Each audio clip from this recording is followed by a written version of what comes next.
안녕하세요. 경제 뉴스를 읽어주는 남자 이건입니다. 1월의 셋째 주입니다. 헤드라인부터 보시죠. 이데일리입니다. 재정부 당선인 공약 재원 확보 방안 1월 중 마련.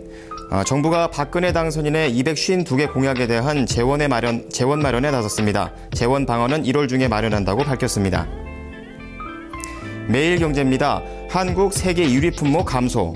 우리나라가 세계 수출 시장에서 점유율 1위를 차지한 품목이 중국의 추격에 1년 새 10개나 감소했습니다. 전년 71개보다 10개나 줄어든 61개로 집계됐습니다. 서울경제입니다. 65세에서 69세 고용률 41%. 우리나라의 일하는 노인 비율이 선진국보다 2배를 웃도는 것으로 나타났습니다. 또한 실질 은퇴 시점도 늦춰진 나라도 OECD 국가 중에 한국이 유일합니다.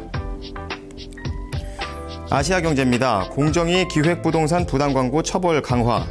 공정거래위원회가 소비자를 현혹할 수 있는 부당광고 유형 및 사례를 담은 토지 심사 지침을 마련합니다. 이에 따라 소비자에게 피해를 주는 부당광고에 대한 단속이 강화될 전망입니다.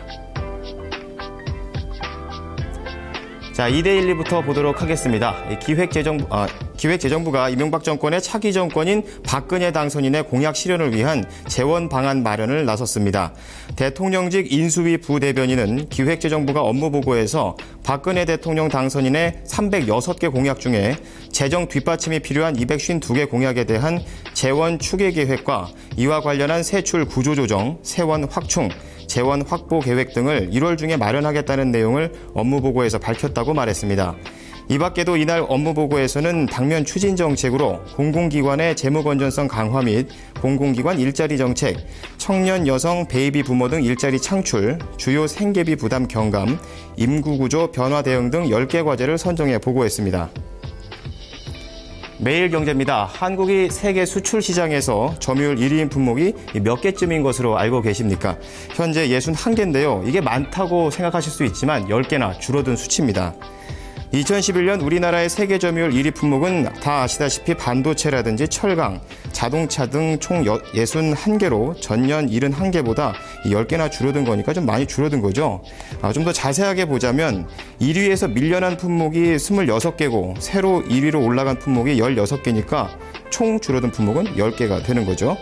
이렇게 밀려난 26개 품목 중에 절반 정도가 1위 자리를 중국에게 내줬습니다. 또한 새로 1위로 등극한 품목도 2위와의 격차가 좁기 때문에 추격에 대비한 경쟁력 강화가 필요한 것으로 나타났습니다. 서울경제입니다. 우리나라에서 일하는 노인의 비율이 선진국 평균치의 2배를 웃도는 것으로 나타났습니다. 나이가 들어서까지 자발적으로 일을 하고 싶어 하시는 분이 몇이나 될까요? 이렇게 2배나 높은 수치 밑에는 그만큼 노후에도 생계에 내몰리는 분들이 많다는 얘기입니다.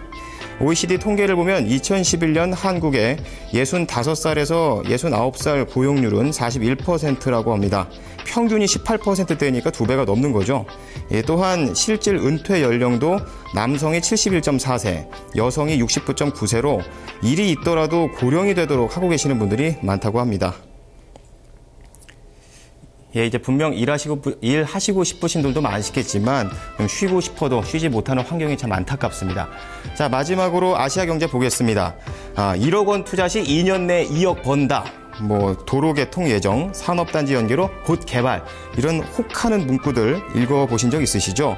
이 기획부동산의 부당 광고 유형들인데요. 이제 공정거래위원회가 이런 부당 광고 유형 및 사례를 담은 토지 심사 지침을 시행해 단속을 강화한다고 합니다. 여기에서 기획부동산이라는 것은요, 이 대규모로 매입한 토지를 나눠서 일반 소비자들에게 판매하는 것을 말하는데요.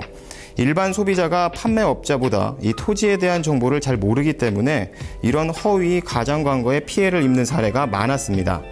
그렇다면 어떤 사례가 단속의 대상에 오르는가 봤더니 토지 분할 허가를 받지 않았거나 허가 가능 여부가 불분명함에도 분할이 가능한 것처럼 표시 광고하는 경우, 주소를 정확하게 표시하지 않아서 실제보다 우량한 것처럼 또는 유리한 것처럼 소비자를 오인할 우려가 있는 경우, 객관적이고 구체적인 근거 없이 확정적 투자 수익이 가능한 것처럼 소비자를 오인시킬 수가 있는 표현들, 그리고 마지막으로 개발 가능성이 없거나 확정되지 않은 개발 계획을 확정된 것처럼 표현한 경우, 이런 경우들을 부당 광고로 분류하고 처벌을 강화한다고 합니다.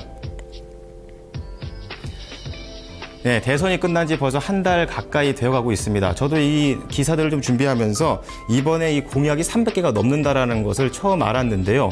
아무래도 이제 투표만 하고 관심을 이제 끊을 것이 아니라 5년 동안 이런 공약들이 잘 이루어지는지 좀 잘 지켜봐야 되도록 하겠습니다. 경제 뉴스를 읽어주는 남자였습니다.